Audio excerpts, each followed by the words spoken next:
שלום וברוכים הבאים, הצטרפתם אלינו לטעימת מזון. אז היום בעצם קיבלנו משלוח מחברת ליז בייקרי, כל מיני גם חתיות עם דברים טובים. נהנים, נטו שמחה. נטו הנאה וכיף. ועכשיו אנחנו נטעם ביחד. בעצם אז לדבר ראשון, תראה למצלמה. רואים פה, תסביר לנו מה אנחנו רואים.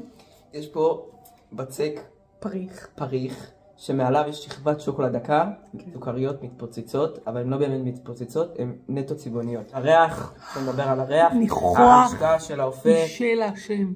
לחיים ולממון, ושנה הבאה במרוץ המיליון.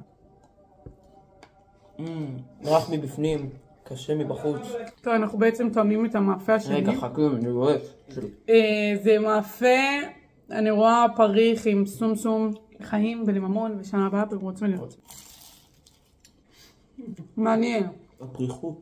יש פה בהחלט פריחות. אני גם אי אפשר שלא לשים לב למגע של הקרם עם המעטפת הפריחה. השף, תסתכלי טוב, הוא דאג לפרופורציה מדויקת בין בצק לסומסום. זה אחד הדברים הראשונים ששמתי לב. אם היה סומסום אחד יותר מדי, זה לא היה טעים. ממש לא. אבל הדיוק פה, באומנות. לא אמרנו שום מילה על תכולת המאפה. באמת ראו שיש פה המון מחשבה. המון מחשבה באומנות. המון מחשבה באומנות. זה יצירת אומנות. ולמאפה הבא הוא בצורת עיגול. אני חושבת שהוא מסמל שלום. יש פה גלגול פריך.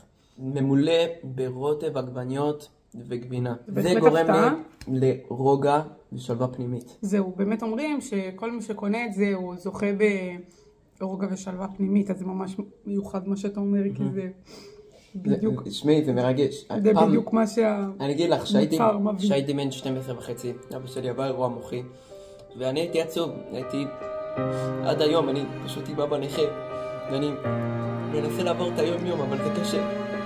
ושנה אחרי זה גם סבתא שלי נפטרה, ונראה לי קשה. קיצור, תעביר אותי לשלב הבא, תעשו טובה. מיד אנחנו ניתן את המאפה הפריך בצורת עיגול. האמת מגעיל. בעצם הפריחות פה מלאה את הרגש של האובדן, של הקושי להמשיך לחיות. אז למה שמישהו יקנה את זה, אחי? זה מביא את האופטימיות. זה גם מביא אובדן וגם אופטימיות כמקשה אחת. כי זה בעצם מה שבנה את האדם שאני היום.